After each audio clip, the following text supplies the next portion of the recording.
This show is intended for mature audiences. It contains adult themes and references to emotional and physical abuse. Please listen with care. A Dear Media original podcast. You're listening to Good Morning Monster. Session 4, Mr. and Mrs. Monster. You and me, Maddie. We're the real Arlingtons. Your mother is just an interloper. Arlingtons are well-mannered, kind, dignified. She doesn't play by our rules. Shh, quiet now.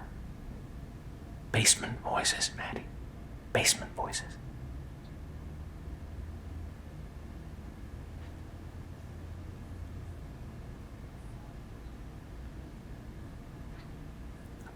Your mother may have the run of upstairs, but we have our self-respect.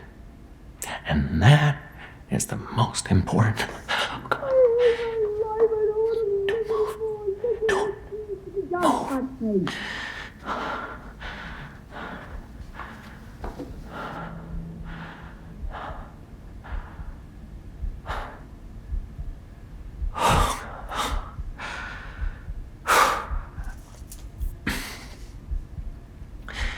Your mother is unstable. But you are an Arlington. And you're strong, Maddie. Oh no.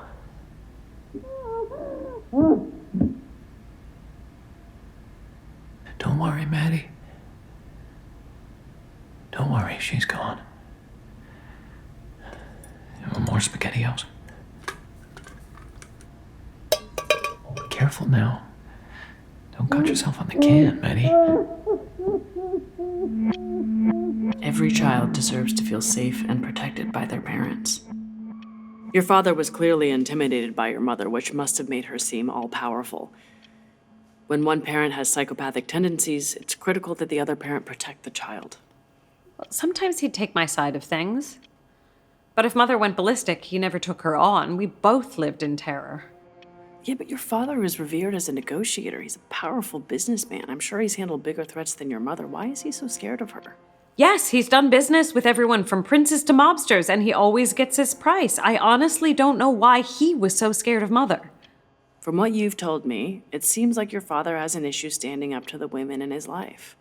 He's still siding with the enemy by allowing Karen to keep you out of the house. You take care of everyone, and yet you're alone on Christmas? I might still go to Anton's. Is this the first time Anton has invited you for Christmas?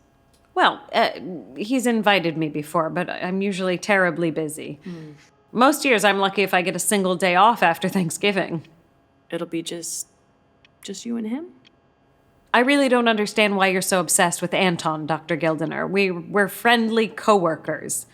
Two pathetic, lonely people who have chosen to be pathetic and lonely together one night of the year, and it is not my fault that people make all this brouhaha over the particular night that we have chosen. Holidays foster expectations and associated stress for most people.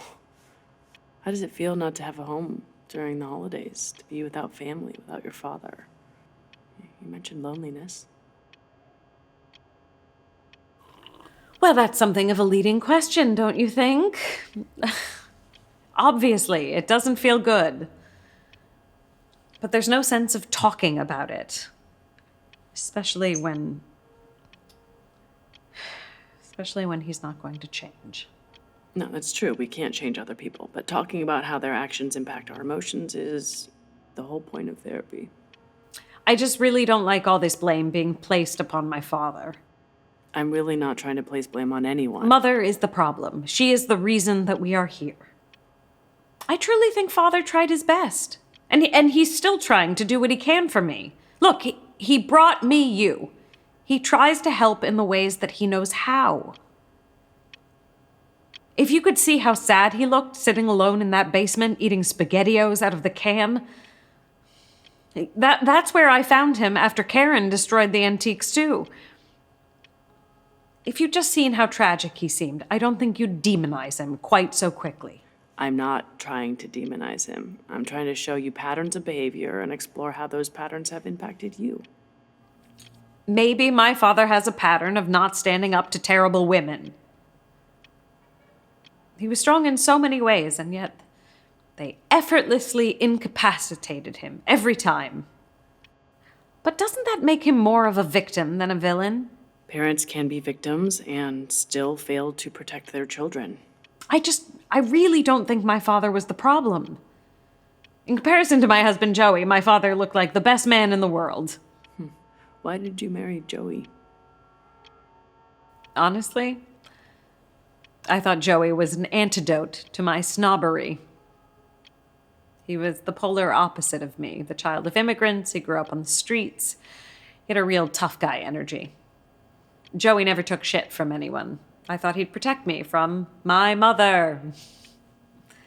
And it's true, he never fell for her charms. He was always very savvy, could see through people. Anyone who tried to manipulate him failed miserably and usually left with their ego smarting in the end. But when you were with him, and you were the center of his attention, it felt like the sun was shining on you. Madeline, you are the smartest and most beautiful woman in this city. You deserve to be on the cover of every magazine, invited to every fancy schmancy red carpet event. I mean, look at his fucking apartment. Perfection. You're a goddess, and I don't want anyone telling you any different.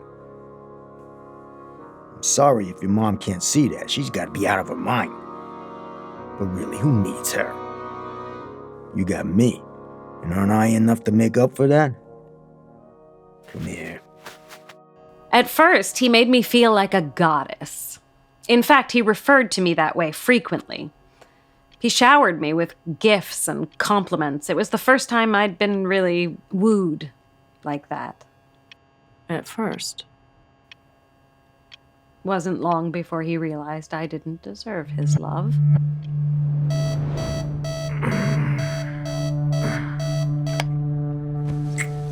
Morning. Hold on a sec. What? I'm not... well, it's quite early. It's early, and... Get to the point. Maybe we could slow down a bit? Why? Well, sometimes... You spit it out already? Jesus. I feel so awkward, but your excitement is a little premature sometimes. Maybe if we slowed down, we'd both feel good when we're intimate. Yeah, I don't know what to tell you, babe, but take a good look here. It isn't premature for me. Oh, come on. Well then, should I just wake you around dinner time again? You ever think that maybe I'm not the problem here? Hey, maybe you're too uptight? Look at you nagging me. What's wrong with sleeping in? It's a little thing called work ethic, Joey. Yeah, other people applaud me hiring people to look after my stores. But you're such a stick in the mud, you can't handle anyone who doesn't work themselves to death like you. You hired them with my father's money, so maybe, just maybe, you could at least pretend to care about my needs once in a while. Ah, jeez. Yeah, I never promised you a rose garden. You advocated for your needs, and your husband responded with a complete lack of empathy. It wasn't just the terrible sex or his general asshole nature. He never cared about my interests. Never wanted to go to Europe. He only cared about the Grand Prix and spending money. I was lucky he was a pretty smart businessman. Otherwise, I'd be paying off his debts until the end of time. And how long was it that you were married? 6 years. The first was fine. The rest were terrible. I tried to convince him to go to therapy with me, but that was a non-starter. That's a long time to be in a terrible marriage. For some reason, I couldn't leave. Huh, why do you think that is? I don't know. It kind of felt like maybe he was the best I could do. Maybe. I was always certain he'd find someone else and leave me, and it turned out I was right. We've only been divorced for a year, and he's already found someone new. He's getting remarried this weekend. I saw the announcement. In the Times. What came up for you when you read the announcement? Logically, I know he'd find someone else eventually, and just because I couldn't make him happy doesn't mean someone else shouldn't. But I feel a bit like a failure. After all, what does anything matter if nobody loves you? It sounds like you tried very hard to make Joey happy, and your efforts weren't reciprocated. But when I was married, I felt I'd at least succeeded in something. Why do you feel you were only successful when you got married? All I know is when our wedding was announced in the Times, I finally felt worthy. Someone thought I was lovable, and I got to shout it from the rooftops. Yeah, but admiration and love come in many different forms. It doesn't all have to be from a romantic connection. I mean, how many young girls have seen your Vogue profile and felt inspired to become entrepreneurs? And that's only an example of external validation. The most important validation is internal. I want you to investigate why you feel you're inherently unlovable.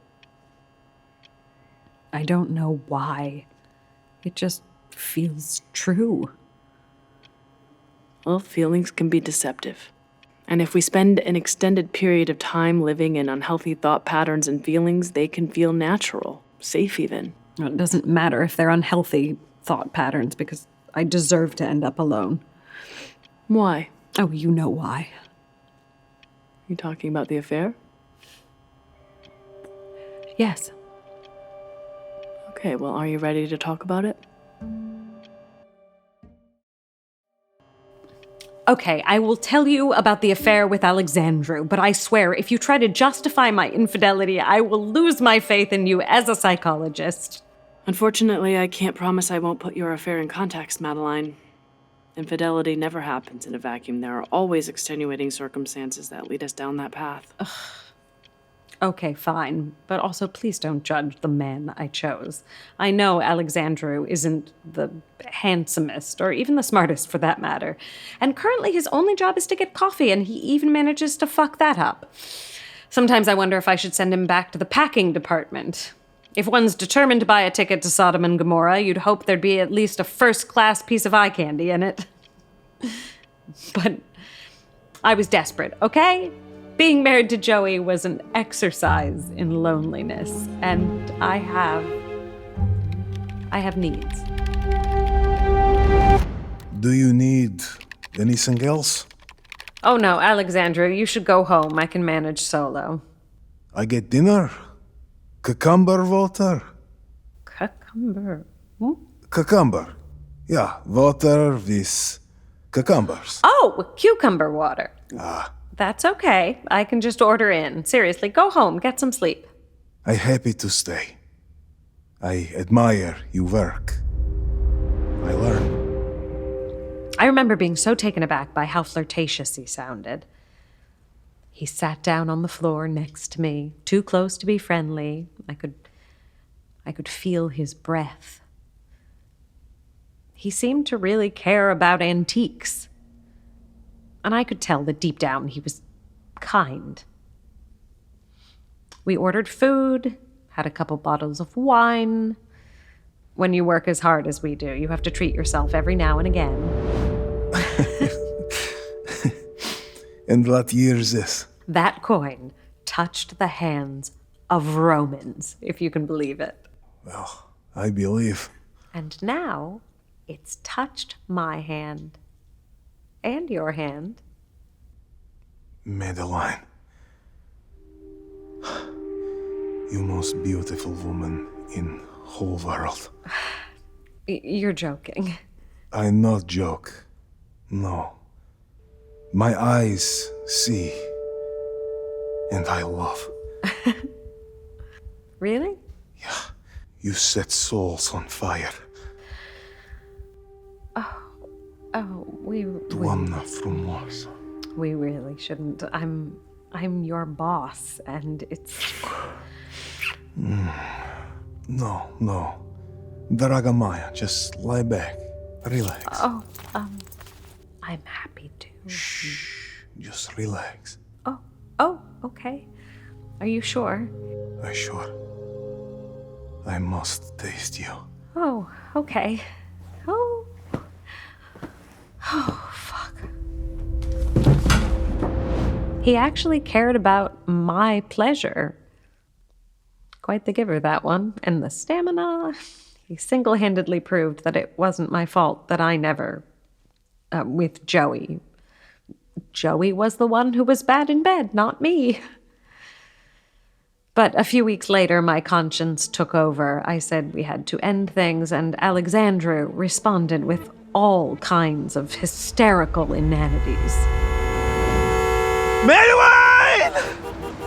Madeline! Get out of the fucking street! Madeline, I love you. Madeline, I love you. Hey, you gotta keep it down. It's 2 in the morning. Madeline, I'll die if I can't be with you. Please, just talk to me. Oh, you shut up! Madeline, I love you. Why would you do this to me? If you don't quiet down, I'm gonna have to call the police. Madeline, I love you. Without you, my life is not worth living. Luckily, Joey was on a business trip that night. Otherwise, I would have been found out. Absolutely idiotic for Alexandru to come to my apartment like that. And then there was the constant onslaught of flowers and sappy emails with Romanian poetry. But I was scared out of my mind for him. He said he was going to kill himself. Can you imagine someone getting that worked up over me? I can. Well, I can't. Especially after only a couple weeks. That is a very short time, but infatuation is powerful. I was mortified I'd had an affair with him against my better judgment, and on top of that, I felt so guilty that I'd led him on. Let's challenge the idea that you led him on.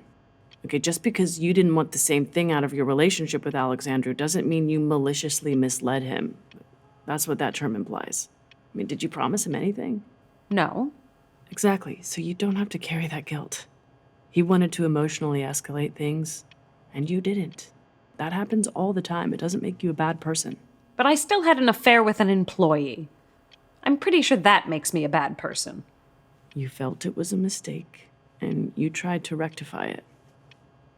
Did you confide in anyone? Yes, but kind of by accident. I told Anton about it. He's the most normal person in the office, but then that isn't saying much. He found me crying in my office.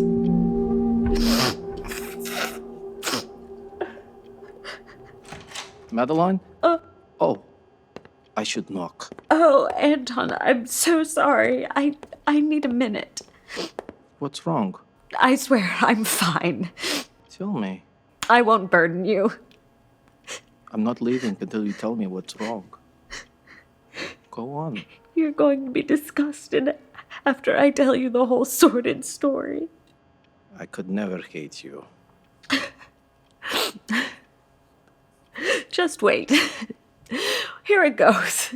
Against my better judgment, I had an affair with Alexandru, and it lasted 2.5 weeks until I came to my senses and ended things. But now, because I led Alexandru on, he says he's madly in love with me, and he said he's going to kill himself if he can't be with me, and I'm scared out of my mind about it. Obviously, I am scared for his life, but also, what if he sues, and then Joey will find out and divorce me, and I'll probably have to sell the business to pay spousal support, and all of this is because I am a filthy, stupid slut. I deserve to be stoned and exiled. Don't say things like that about yourself. Affairs happen. If Joey was good to you, you wouldn't look elsewhere. He was never good enough for you. Joey is the one who should be exiled and stoned. Thank you for trying to make me feel better. But none of that changes the fact that I am royally fucked. Don't worry about Alexandru. If anything happens to him, or if he finds a reporter who's looking for a juicy story. 2 weeks and he's suddenly Romeo on Juliet's tomb? You are a wonderful woman with many charms. But Romanians are quite melodramatic. Well, I am his boss. He has every right to take me for all I'm worth.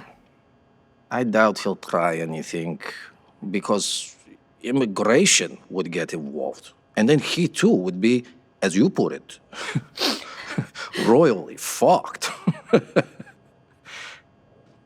Don't worry. I will handle it. Anton sounds like a lovely person. Anton's a very kind man. He has a PhD in museology and a minor in saving me from lovesick Romanians. But then again, it's easy to be kind when you barely speak English and you have absolutely zero financial sense. I mean, what's there to worry about if you don't know what you should be worried about in the first place? I think you're slightly underselling his merits. Did Joey end up finding out? No. But of course he ended up leaving me anyway. I couldn't get out of bed for a week. Really? I was devastated. But at least I lost 5 pounds. Couldn't keep any food down. From what you told me, it didn't seem like Joey made you happy. I'll admit, I'm a bit surprised you didn't leave him first. Okay, I know Joey isn't the best, but at least I wasn't alone. Come on, those are the only options in your mind? Being in an unhealthy relationship or being alone? It's not hard for me to imagine that you'd find another partner. You're beautiful, talented, smart. You have money. Well, I don't think that's an accurate description. Besides the rich part. Obviously, my worries about Joey were warranted because that's exactly what happened. And I didn't exactly have hordes of men waiting in the wings. You've expressed fears of disloyal employees leaving you as well. Why are you so afraid of abandonment? Isn't everyone afraid of being alone to one extent or another? Yeah, humans are social animals who crave community, that's true. However, a heightened fear of being alone typically stems from a childhood lacking physical or emotional care. A child might feel emotionally deserted or have a traumatic experience with abandonment. I should tell you about Russia if you want a tale of abandonment. What about Russia?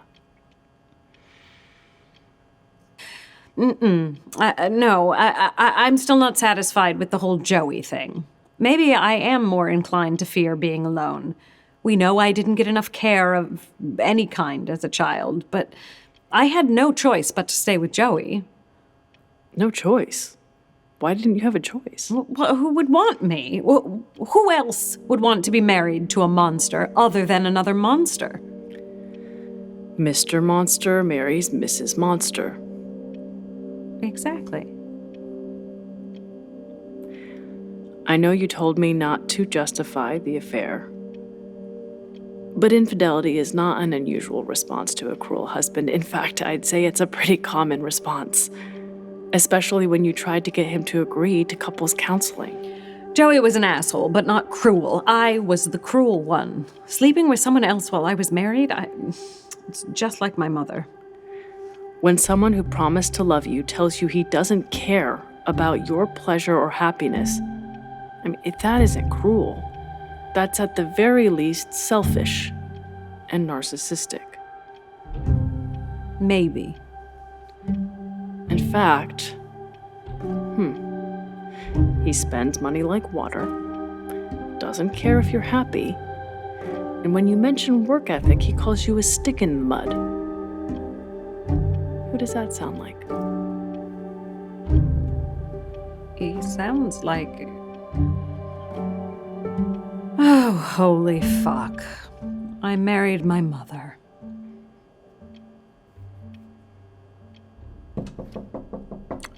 I'm in session. How did I not see their similarities until now? Many people choose partners similar to their parents. Even as adults who supposedly know better, we replicate unhealthy patterns that got ingrained early on. The patterns may be toxic, but they feel familiar and oddly comforting. Sorry to interrupt, but I really need to talk to you. Vienna, what are you doing here? Dr. Gildener is going to think we're nuts, everyone coming in and out whenever they goddamn please. I know, I'm sorry, but this is a serious Code Scarlet. I really don't want to be the one to tell you, but someone's gotta. Well, cut to the chase, Vienna. You're in here now. The Verndorfs just asked for a complete refund on everything they ordered for their Aspen estate. Oh my God.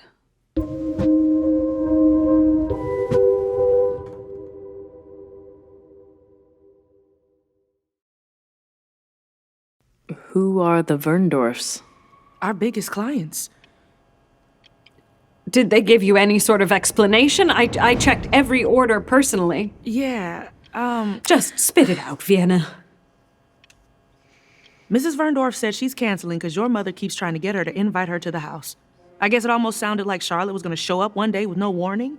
Mrs. Verndorf said she's not interested in patronizing a business that's so unprofessional, and she's going to warn the people she referred so they're not put in an equally uncomfortable situation. Thank you, Vienna. Is there anything I Go can... now, please. Okay. Mother was slightly declawed in Florida, but now that she's here... I'm sorry, Dr. Gildener. It's all right, Madeline. Sit in what's coming up for you. I really must start keeping tissues in my office if I'm going to keep carrying on like this. I take it this is a big hit to your business. The Verndorfs have brought me my biggest clients. Who cares about getting people to fly? My mother may have single-handedly bankrupted the business. Honestly, if she wasn't a rich, attractive white woman, she'd be in jail somewhere. How does it feel to have your mother living with you 24/7? Well, what would you have me do, Dr. Gildener? She doesn't have anywhere to go. I am not going to throw her out on the street. I want to make it clear I'm not going to push you toward any particular course of action, but I will challenge the idea that she has nowhere to go. She has her boyfriend in Florida. She's still married to your father, and she likely has money stashed away and can take care of herself. You are not solely responsible for her. I don't even have words for what I feel right now. I am so angry. I mean, look at me. I'm shaking. It's a very valid emotion to feel in response to your mother ruining a business connection. Even if she wasn't a walking liability, I'd still loathe to be under the same roof as her. It is so unfair that I am stuck with her. Why didn't I get a normal mother? It is unfair, and it's important that you take time to mourn that unfairness. Mourn the mother you wish you had, and then you can decide what you want to do with the mother you're stuck with.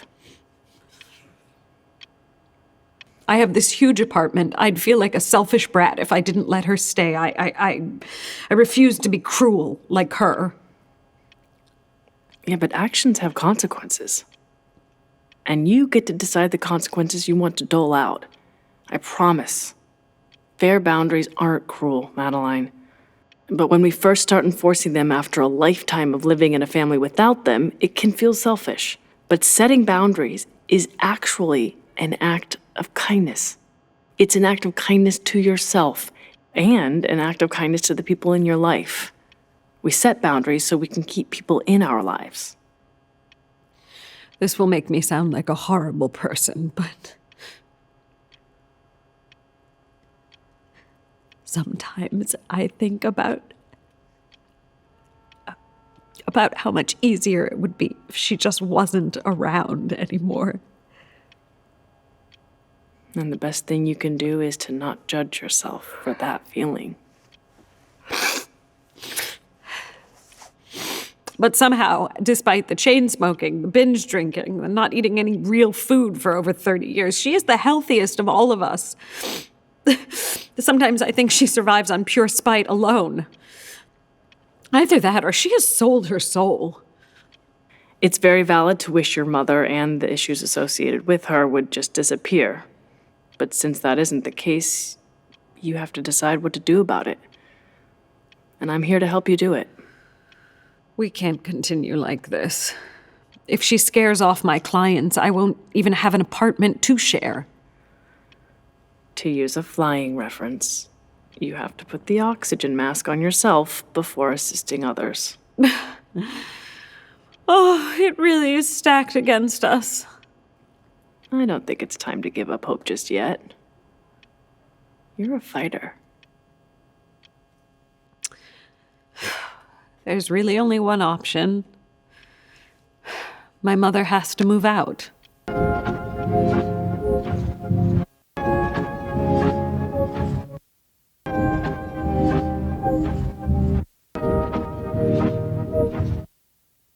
Good Morning Monster is a Dear Media production, produced with Wolf at the Door, based on Catherine Gildner's literary work, Good Morning Monster. Starring Britt Lauer as Cathy, Aya Cash as Madeline, Dan Stevens as Duncan, and Judith Light as Charlotte. This episode also features Amber Iman, Daniel Avalos, Jack Baca, Jono Wilson, Quincy Dunbaker, Richard Cancino, and Richard Tatum. Good Morning Monster was executive produced, written, and created by Catherine Gildner. The show was written and produced by Alexandra E. Hartman. Directed and produced for Dear Media by Laura Romaday. Executive produced by Winnie Kemp, Alex Kemp, and Chica Barbosa for Wolf at the Door. Executive produced for Dear Media by Jocelyn Falk, Paige Port, Lauren Bostick, and Michael Bostick. Casting by Kate Geller, CSA, assisted by Ross Schenker. Music composition by Daniel Brunel. Dialogue editing by Darren Bowling. Sound design and mix by Josh Falcon. Recording engineering by Bo Milkus. Associate produced for Wolf the Door by Makatsi Rukundo. If you enjoyed this episode, please follow on Apple, Spotify, or wherever you listen to podcasts and leave a rating and review.